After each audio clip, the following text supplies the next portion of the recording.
Maka ibu-ibu yang kalau suamimu itu aneh-aneh, ya nyanyi saja, men. Ya, ajarilah kami ini. Jangan kau pergi ke dapur bikin kopi kasih sianida. Mati suamimu, ya. Kasih dia firman, ya, kasihi dia. Waktu terang itu ada dalam hidup kita, maka kita akan berubah. Karena kita lihat, oh saya ini loh. Ya, saya ini loh. Sekarang saudara, banyak orang ketemu saya, Bu, saya itu baru mengerti benar. Makanya kalau dulu saya telepon ibu ngomong, ibu dulu harus berubah, ibu dulu harus berubah. Saya tuh enggak tahu, tapi benar Bu, setelah saya berubah, ibu tahu suamiku sekarang luar biasa. Ada lagi satu kesaksian. Saya ketemu satu orang ibu di restoran lagi makan, dia peluk saya. Bu Debbie, aduh ibu terima kasih ibu.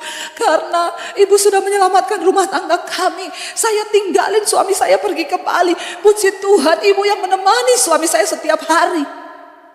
Saya kaget, sudah ada suami saya lagi di situ. Suami saya gini, hah? Ini apa yang terjadi ya? Saya juga bingung, saya bilang apa Bu? Saya temenin suami ibu waktu ibu tinggalin dia ke Bali. Emang saya perempuan apaan? Enggak Bu Debbie, maksudnya itu begini loh Bu. Waktu saya tinggalin dia ke Bali, saya kan gak mau cerai. Saya bersyukur Bu, dia setiap hari dengerin khotbah ibu. Di rumah, di dapur, di kamar, tiap hari dia puterin khotbah ibu berkali-kali. Itu loh Bu maksudnya. Ya tapi ibu jangan ngomong saya temenin suami ibu tiap hari waktu ibu tinggal dia ke Bali. Itu lain kalau orang dengar, emang pendeta apaan. Dia cerita begini, jadi Bu, kami ini saya menikah puluhan tahun dengan dia ini tidak pernah bahagia. Sudah dia itu aneh, dan yang paling luar biasa ibu tahu, suamiku ini orang paling pelit di dunia. Tidak usah angkat tangan bapak-bapak yang pelit. Tuhan juga tahu hatimu. Ya, bertobat saja kalau kau itu pelit. Dia bilang gini, ibu tahu setiap hari saya tuh ke pasar pagi kan. Saya diantar suami saya Bu ke pasar.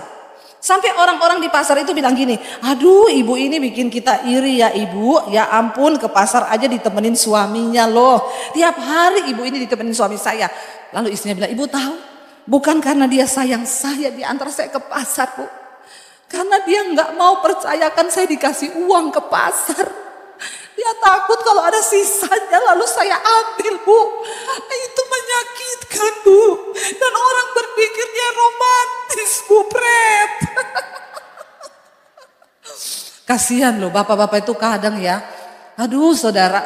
Terus akhirnya ya saya bosan lah Bu. Udah gitu dia ini tukang kedukun-dukun. Selalu Bu pergi ke orang pintar berguru. Jadi sudah puasa gelap pelit. Tapi memang setan itu suka dekat sama orang pelit. Ya bilang kanan kirimu jangan pelit kau. Temannya setan kau. Loh kita bilang orang kikir tidak masuk surga loh saudara. Bukan cuma penyembah berhala, bukan cuma orang cabul, bukan cuma pesinah. Orang kikir tidak mendapat bagian dalam kerajaan surga, dalam kerajaan Tuhan. Kenapa? Karena orang kikir itu dia cenderung suka ngambil, saudara, disimpan sendiri ya. Orang kikir nanti kan di surga banyak emas ya. Dia investasi itu mas di surga. Dia cungkil dikit-dikit saudara buat investasi. Akhirnya saudara istrinya bilang gini, bagaimana saya nggak sakit hati Bu? Sementara di luar orang berpikir dia tuh sayang sama saya, padahal karena dia takut uang itu keluar. Lalu saudara akhirnya istrinya semakin jengkel. Suaminya ini udah pelit pemarah lagi. Dia bilang satu kali saya memang niat mau bercerai, tapi saya tinggalin dia Bu. Saya pergi ke Bali di rumah anak saya.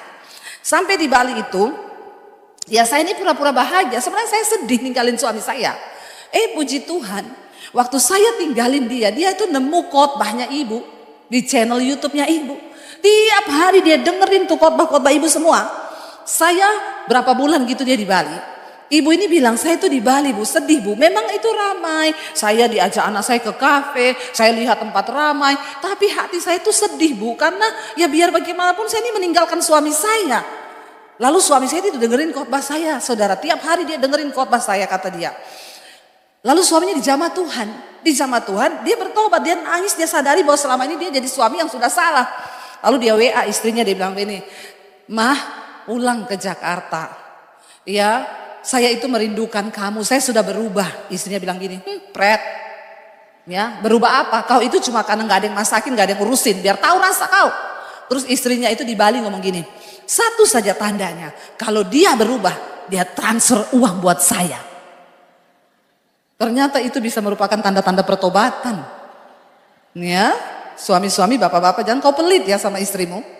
Lalu saudara, akhirnya istrinya tunggu 1 hari 2 hari, dia makin galau hatinya, kasihan suaminya. Tiba-tiba suaminya itu satu saat telepon gini, "Mah, aku tuh tadi malam mimpi loh." Dia tanya, "Mimpi apa?"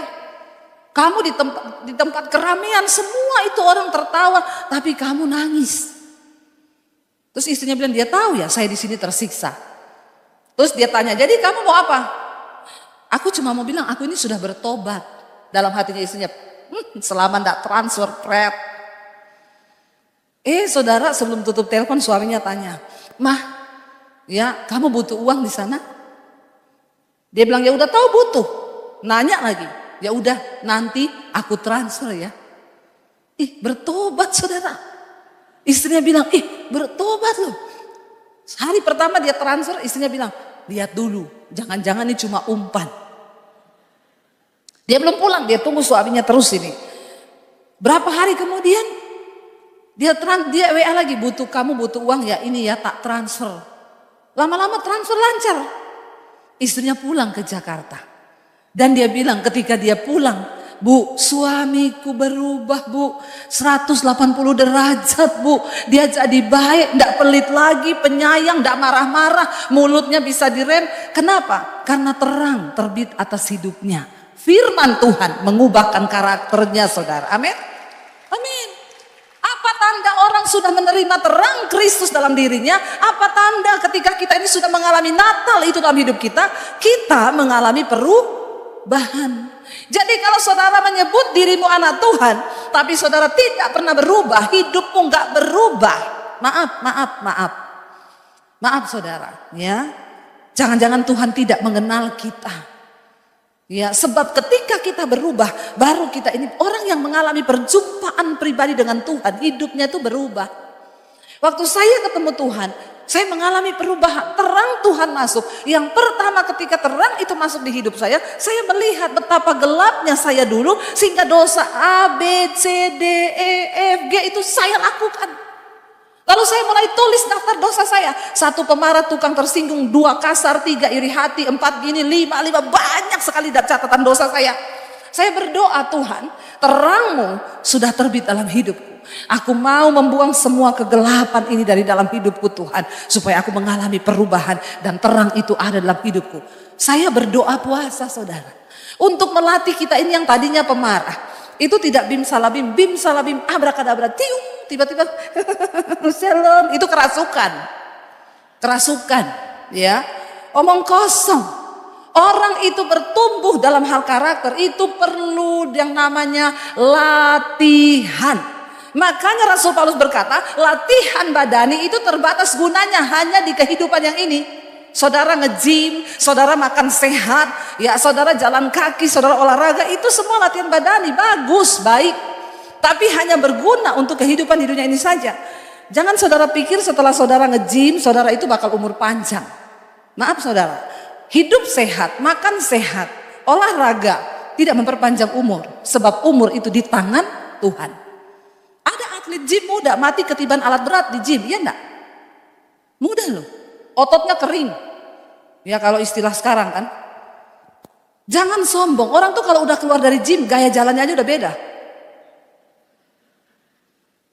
Karena udah six pack. Ya tapi hati-hati, yang six pack begini banyak cowok.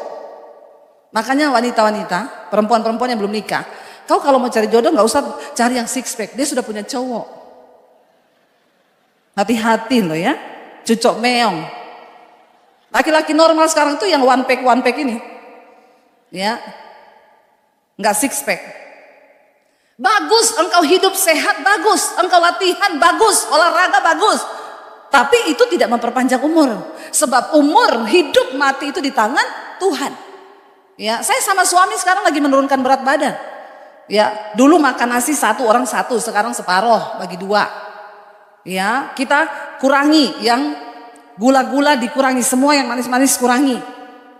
Supaya apa? Bukan untuk kita umur panjang, karena umur itu tangan Tuhan. Kami mengurangi berat badan ini karena hidup ini berat. Amin. Hidup berat, pergumulan juga berat. Bayangkan kalau badan kita pun sudah secara roh berat, fisik pun berat. Jangan saudara. Kenapa kita harus mengurangi berat badan? Supaya hidup ini jadi ringan. Amin. Bukan untuk panjang umur. Bagus, latihan badani itu terbatas gunanya. Tapi latihan rohani itu berguna sampai pada kehidupan yang kekal. Kata Alkitab, apa itu latihan rohani? Kalau kau pemarah, kau harus berlatih itu gak marah-marah. Amin. Ada di sini suami-suami yang tukang marah-marah? Gak usah angkat tangan. Dari mukamu saya bisa lihat kau itu tukang marah. Bertobat kau ya. Ibu-ibu juga. Jangan, ya kita berdoa. Ya supaya kita ini hidupnya ya diberkati, disertai Tuhan. Kalau ada terang itu kita tidak marah-marah saudara. Sebab kerajaan sorga itu bukan soal makanan, pakaian, minuman, bukan soal harta. Tapi kerajaan sorga berbicara tentang kebenaran, damai sejahtera dan sukacita oleh Roh Kudus. Jadi kalau engkau tinggal dalam 3 hal ini, kebenaran, damai sejahtera, sukacita, engkau sudah ada di sorga sekalipun engkau masih di dunia. Amin.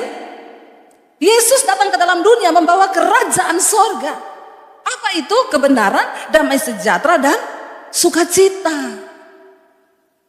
Ayo kita orang percaya, orang Kristen, jangan terus diperbudak sama dosa. Ada satu bapak, saudara, dia itu darah tinggi kan. Tiap hari marah-marah saudara. Memang orang darah tinggi itu identik sama marah-marah. Lalu dia datang ke dokter. Dok, saya ini harus minum obat tiap hari ya? Iya. Saya takut loh nanti kena ginjal, yang namanya obat itu kan tetap gak baik ya pengaruhnya. Bisa nggak saya terapi aja supaya saya nggak minum obat, supaya tekanan darah saya ini normal. Dokter bilang gini, ya udah bapak kalau nggak mau minum obat gini aja pak, bapak coba minum jus ya. Pagi jus timun, ya siang jus wortel, malam jus tomat. Pokoknya sehari 3 kali bapak makan jus dan kurang-kurangilah yang berlemak-lemak. Oke. Ya dia coba saudara minum jus sehari 3 kali. Dokternya bilang coba seminggu ya nanti bapak kembali. Seminggu kemudian dia balik, pak, iya sih. Enggak terlalu naik darahnya, tapi saya jadi darah tinggi juga pak. Kenapa? Saya diare terus tiap hari. Ya karena saya minum jus itu biasa cuma pagi, ini 1 hari 3 kali bapak suruh saya minum jus.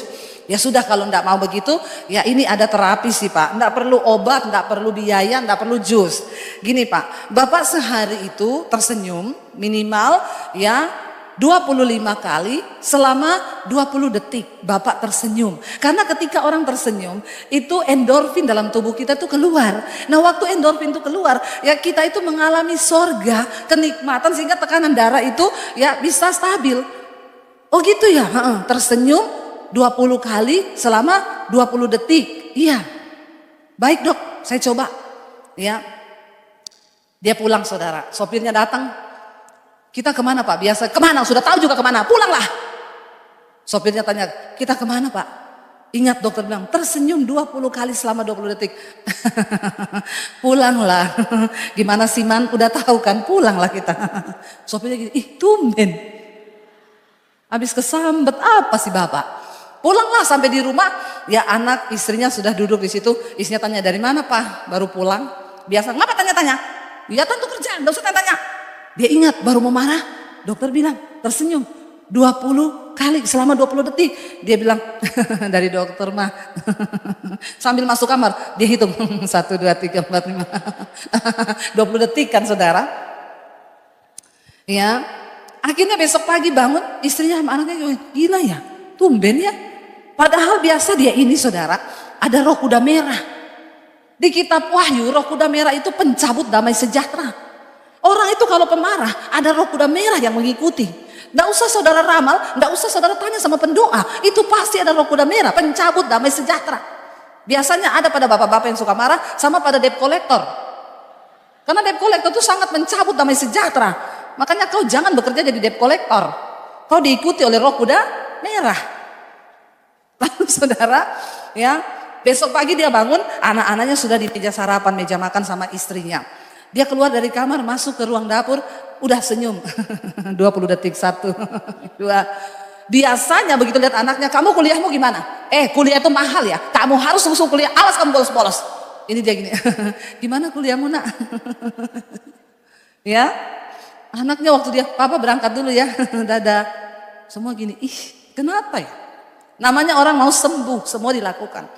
Dia masuk kantor saudara. Biasanya kalau dia datang di kantor, itu pegawai lagi ketawa-ketawa dengar mobilnya datang, Semua tegang.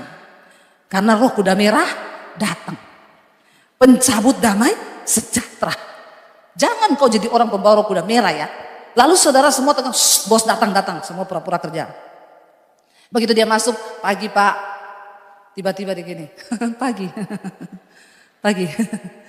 Kamu laporan keuangan di dalam ya? Biasanya laporan keuangan siapkan.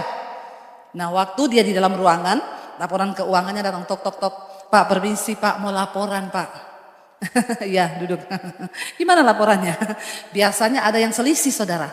Dia langsung kalau dulu sebelum dikasih tahu dokter marah ngamuk. Goblok. Ini apa yang salah nih? Pakai mata kamu itu di mana nih selisihnya? Ya tiba-tiba salah saudara. Dia tidak boleh marah. Dia tersenyum dia bilang blok goblok. Ini salah ya bloknya. Blok. Kamu perbaiki ya blok ya. Gobloknya tetap goblok. Tapi dengan senyum. Jadi lain toh. Yang dimarah juga gak tersinggung. Karena dia blok. Ya. Enggak berubah-berubah goblokmu ya. Yang dimarah gak kepahitan saudara. Dia juga darahnya gak naik. Yang darah tinggi saya kasih tips ini ya. Siapa yang darah tinggi di sini? Ada yang darah tinggi? Angkat tangan saja. Ya, cepet. Orang tuh kalau darah tinggi tiap hari bombe-bombe. Bahasa Makassar tuh itu. Saudara, coba ya, kau mau marah senyum, ya, tertawa. Lalu seminggu kemudian dia balik ke dokter. Dia bilang, dok, kok bisa ya? Tekanan darah saya normal loh. Dokter bilang, iya. Alkitab berkata, hati yang gembira obat yang amin. Waktu kita senyum itu tubuh kita memproduksi hormon endorfin. Iya enggak ibu dokter? Benar loh, saya ini enggak bohong. Tapi ketika saudara marah-marah, semua hormon yang negatif bagi tubuh itu juga dikeluarkan. Jadi Alkitab itu tidak pernah salah ngomong hati yang gembira obat yang manjur. Jangan marah-marah ya Bapak Ibu. Pulang ingat kalau sudah mau marah, uangmu hilang bapak-bapak. Mah, aku kok kehilangan uang ya mah. Aku tahu siapa yang ambil ini. Amin bapak-bapak. Toh sama-sama gak ketemu loh. Sama-sama gak bakalan ketemu juga toh.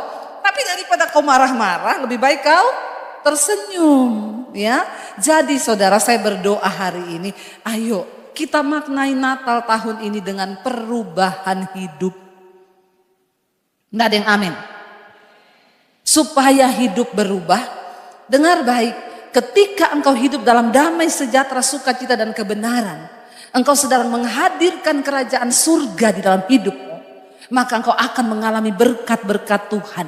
Sebab Alkitab berkata, apabila dua orang hidup sehati sepakat, maka Tuhan akan memberkati hidupmu. Amin. Saya mulai bikin list daftar marah-marah. Saya mulai doa puasa, saya bilang Tuhan saya mau berubah. Saya mau berubah. Tidak ada orang lain yang bisa mengubah engkau selain dirimu sendiri yang berkomitmen untuk melakukan firman Tuhan. Saya tidak suruh saudara berubah demi istrimu. Saya enggak suruh saudara berubah demi suamimu. Karena satu saat nanti kita semua akan berdiri di hadapan penghakiman Kristus. Kita semua harus memberikan pertanggungan jawab atas hidup kita. Engkau yang masih suka selingkuh, ketika terang Tuhan datang dalam hidupmu, tidak mungkin engkau betah lagi berselingkuh. Kalau engkau masih suka berselingkuh, berarti kau masih dalam kerajaan setan. Bilang amin. Tapi saya ke gereja bu tiap hari Minggu. Tidak menjadi jaminan kau ke gereja. Kalau hidupmu nggak berubah, engkau terikat dengan dosa, engkau tidak dilepaskan. Kalau terang itu datang saudara, maka semua kegelapan itu sirna dari hidup kita. Amin. Ya bapak-bapak yang masih suka selingkuh, bertobat. Tuhan masih kasih engkau kesempatan hidup loh. Satu saat kita semua akan dipanggil Tuhan. Bukan soal kapan engkau mati. Jangan sombong kalau engkau berkata, saya bicara tentang kematian. Ini saudara jangan melirik sama yang rambut putih ya. Terus saudara mulai lihat, kayaknya dia duluan nih. Tua itu bukan syarat mati. Sebaliknya kalau engkau merasa engkau sehat, ya, wah aku ini sehat tiap hari, ya kontrol darah, gula, kontrol ini. Ya, saya punya dulu teman dia punya anak saudara. Belum 40, umurnya baru 38. Dia bilang, Bu, ini putra mahkota saya, Bu. Ini anak, Bu, hidupnya tertib. Ya, setiap bulan dia check up. Jantung, gula darah, tekanan darah, semua bagus. Kalau malam itu, kalau tiap hari makan ditimbang, saudara. Ya, ada kan orang-orang yang makan tuh ditimbang loh. Saya ketemu orang begini, saya bilang, kamu itu kok mempersulit hidup ya. Mau makan, Mas, saya mau pesan steak ya. Maaf, steaknya itu berapa gram ya? Terus dia datang, yang paha ayam sekian gram, dada sekian gram. Sebentar ya, dia buka ini handphonenya. Sekian gram itu kalorinya bisa dibagi 2 enggak? Karena ini nanti kalorinya kelebihan. Saya bilang, aduh Pak, hidup ini sudah perhitungannya ribet. Kau bikin tambah ribet lagi, saya ribet lihat hidupmu. Semua kau timbang. Ya, mau pesen minuman aja ini apa aja ya di dalamnya, glukosa tambah ini, tambah CO2, CH2O, tambah ini. Es teh itu loh. Ya. Dihitung CO2, SO2, apa segala macam. Pusing saya lihat dia, saudara. Ya pusing, saya bilang, Pak, lain kali kau makan sendiri aja Pak, jangan di depan saya deh Pak ya. Hidup gak kayak gitu amat ya, sudah ribet hidup ini Pak. Dari kecil udah hitung matematika, sekolah pusing, bolos terus kita matematika. Kau makan nih, kau hitung, pusing kepala saya Pak. Seperti berhadapan dengan guru matematika saya duduk di depanmu. Banyak sudah, apalagi di Jakarta sana orang-orang yang lagi bener-bener ini sama kesehatan, sok-sokan begitu. Saudara, tadi saya ini mau cerita apa ya? Oh iya, anaknya teman saya itu sehat 38 tahun, putra mahkota. Kalau malam dia makan, sebelum tidur dia nimbang. Tiap hari nimbang. Sehari berdiri timbangan 3 kali, pagi, siang, malam. Saya aja takut nimbang, saudara. Ya, kalau bisa tuh timbangan mau saya banting. Karena saya sudah setengah mati diet, saya berdiri tetap aja, saudara. Lewat rumah makan Padang, naik 2 kilo. Cuma lewat tok, cium tok loh, naik. Apalagi kalau mampir, saudara. 5 kilo naik, saudara. Aduh ya, hidup ini memang berat. Itu anaknya teman saya. Tiap kali habis makan pagi nimbang, habis makan siang nimbang, mau tidur malam nimbang. Kalau ketimbangannya kelebihan 2 ons, dia olahraga dulu sebelum tidur. Saudara, saya bilang, saudara sehat, putra mahkota 1 kali dikasih modal sama bapaknya. Kau pergi ke China, lihat bisnis apa, pergi bawa uang miliar.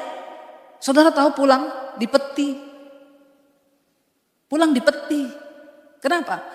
Nyebrang jalan, main handphone, ditabrak. Mati. Jangan sombong kalau hari ini kau merasa kau muda. Tidak semua orang mati tua. Jangan lirik yang rambut putih ya. Jangan sombong kalau hari ini kau merasa kau sehat.